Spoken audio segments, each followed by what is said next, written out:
Ngasigi Videosi Sembada, Tasingna Angakpa Oikhi. Aikhoini Kankangle, Madudi meteors na Nongtakta Pokai Kibaduna, Manglam Gadaruba Twai, Masing Langam Dravakayagi Punsi, Kalhubune. Sigi meteor Tarkibi Videosi Internet, Mari Taganaraki. Tungan by Engels Tagi Kapo Videosi Ngasi, Yam Kupna Naruda, Sathina Angakpa Mati Pungaki. Madudi, meteorsi Pokaramdai, Midkup Karagi Mamangda. Karino chap chava khangdaba posak ama meteorsigi marumda ikhang khanghongda thoksilaki. Pochaksi tongan by angle madagi yausilaga meteorsigi mamai miyada thoksilaga phawdoga chatkibagi mong toribasna takpadi masi meteorsigi saruk ama part amadi natre haibani. Videosing asi yengaga miyamna ahanbada khanarambasi paisleiba posak asi masi missile oigani dan longnarambani. Adubu haijakiba aduni hawjiki oina Mark 20 dagi hena yangna paiba ngambo missile saba ngamdri aduga Russian lengangna so moiga official channel singda lauthuki moina meteor the missile or anything kap ki bataw ki leiti haina adu ibatarvadi masigi angaku posagasdi kari odi kaba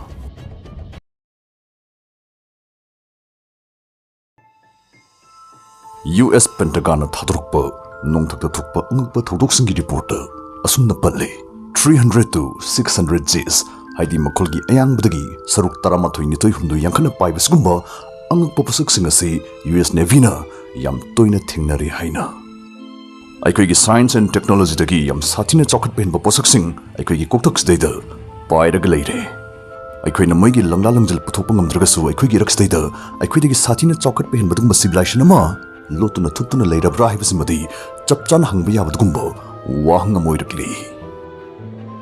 Hojik makatana ina nainazrakadoribasi sigum angakpa paibising asimasi kana maknadi sarak poirajano makhoi edu kana nomadi makhoi kadaida leiri haibasdani Hello friends, hosikansi hingbre expenses yam changnare aduna extra stable oiba sel lakpam amagi darkar yam oinare maramsna mi lak na mayimda phamna sel tan business budumba platform ama haizramge maduri quite trusted oiba sports book 1x bet ni masi mana chaw na piba pyaw chu tuba risk later be bet to yabi damang masak na platform ni 2024 is the big bash league test match amadi one day na chingba cricket matches kaya ama lakadori masi khudimuk sedum na 1x bet gi live yingba yagani results ying yagani score bhamna sara sina 20 haibu deida bet to Yani, asumna makal mathil manak kaya matanba yagani. Sida sandong phangninga yam oiba grass na singba game su yauribani. Wa amana promo code siznaraga registration tawra lora matung 43,000 faw bonus oina phangba yabagi khudong chaba piri. Link amadi promo code pin comment dagi phangbigani. Apamba sing download tawbiyo.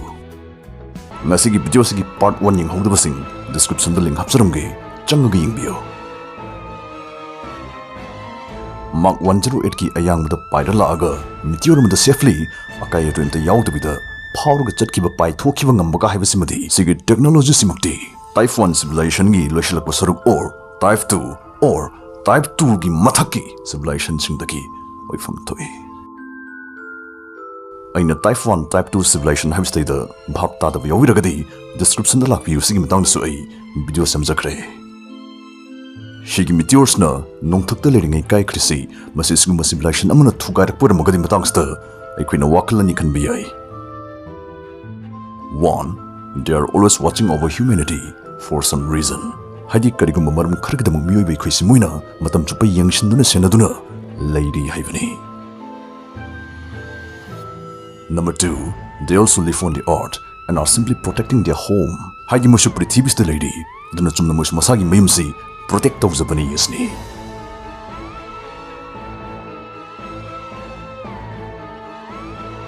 Number 1 ki wakaldu Aikoina sugaraga kharkupta lagadi asumna haibi yai makoisi aikoigi civilization asibu semakiba aikoigi sembiba mapudune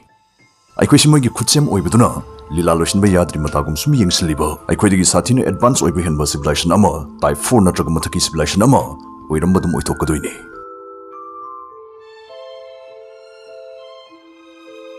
Number 2 gi wakhaladu mukharaga kupthana sugairagadi who is it that's living with us on the earth Prithvi is the Quaker Puna Minari was hung the Mokoi Dukanano, Aduka Mokuni ladies na, Kadaitano. Native American Amo Urivo Hopi Trapsingi, Mokoigi Thousand of Malay, Madu Mokina Mokogi Papu sing a cigar siki, Lainung the Layana, Moina Tazane. American explorer Musum Admiral Musoibo, Richard Burtner, Mana South Pole, Khan Meruti Zilingai, Lainungi Mui Karagapau, Pona Kivagi Warolama, magi diary de iram khibasu laiki prithvi gi ani subu lanjau manungda Adolf Hitler na matamda da wawang ngangna khiba Sembada hariba leinungi sarsi thiruna bathoina Tibet tana magi mitha khibagi wa masu lady Malimgi tongan ba miyoi kanglup singi manungdasu thoidopa sakti chenba tribe sing leinungda lady haibstai da makhoigi achetpa thajabadum leinari aduna ngasagi meteor du leinungi civilization amna thugarakpo ramgadra haibstai da aigi su thajabadum leijai US ki UFO report sing da palliba angakpa paibising sisu sigi leinungi civilization sigi makoigi potho oramgadra haibstai da aigi thajabadum leijai Sigi leinungi civilization asi makoigi masakmong kari malamgani makoina kari manunggi leinungda leiribno haibsing matangda ai video ama semna bo honajage hojikati meteors tamka makhata kisi manamdi meteors tasilakibagi yam angakpadgumba thokduk amagasu leiri tunga sky incident masigi thokdoksida pokhai kiba asi record tahuba prithibisda thokiba khwaidigi chawdgumba pokhai ba mo oidi Masin 1908 ki June tarik 13 da Russia gi Tunguska harim phamstai da pokhai kibare hek pokhai kibaga sigi jangum manbi mushroom cloud ase kakhalaki sina maram oraga Asia amad Europe ki mafam khara numidangi matam singda langli ngali tawragadum laiki numit kiyane adubu laibak pharibadi asuk chawna pokhai jaragasu pokhai phamasi mi tadabo igana misi minari ke shu thokidre adubu pokhai ba sigi safudi anba atomic bomb adudagi saruk lising amarom powerful oibe hengani hairi matamsida Russian society lanam sung revolution na kangkhong charibu oibana hek pokhai kibaga pokhai phamsi yengchinba nangkidre chahi 12 gi matungdani lengakna pokhai phamstaida survey team thajin kiba matam maduda nuclear bomb su leitribana pokhai ba du madu meteor tarpdagi soidan oiramgani aduna taslak phamadu ikutkuna kongkut oine leramgani dana mokhoina kongkut thinaki Adumungak libadi tongan betim kiana hanjin kiarak thirabasu mafamsda komkut komjaw amada phamkida wasne survey timna nongthakta ikap kiba photo ma nainabdagi khangba ngamakhi madudi pokhai basdagi thadropa software basi masi kurak butterfly mong mana sandokhi timmasna pokhai ba kiyamagi simulation 110,000 scale da nainabdagi khangba ngamakhi madudi leikha da nataba nongthakta nungsitta leiringi pokhaiba khupokhaidana singba top makhalgi butterfly manba makhalgi software thadurakpani haibisi khangakhi samna hairabada tungaska gi thotogasesu nongthakta pokhaibdagi thokpani haibane pokhai kriba posaksi karimakti orizano haibagi theory kya amadi lei adubu mayamna khwaidagi hena thajanaba hairagadi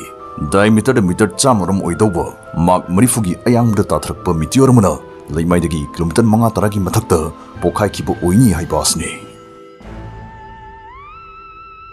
loisilapasta aina haijaningba wafumde karigumba leimai yoslamagadi sarabna sahlamba yaba meteor anisna nongthakta pokhai duna masing langamdraba thawai kalamlibasi masi tan chanabani hektasu haiba yaroi masigi marumda kanagumba amagi khut yaurumbasu lerambasu yam chawna oithui haibane Admission often Gypsy Guidance Wangzingna English Sankhona Nangam Satra Singdama English Grammar Amadi Spoken English Ki Akhanaba Course Ama Puduna Laksari Tha Ahum Chathajagadaba Special Course Ase Lakiba February Tarik 13 Usdagi Hawjagani Limited Sydney Satra 13 dagi hena lawzaroi Offline Amadi Online Classes Animaki Kudong Jabsu Pizari Hawjaki Matamda English Lon Ngangba Ngamba Haibsna Thabak Inkhang Tanarpada Oijabata Nata Chalu Mafamsing Iyungum Thohin Mangamlibani Maramsina Adomsu English Mapung Phanang Ngangba Ngamhaunabagi Kudong Jaba Ase Soidana Lobiho Akupa Marul Kidamak Screen Hapsari Numbers Stader Nasimapau Paviro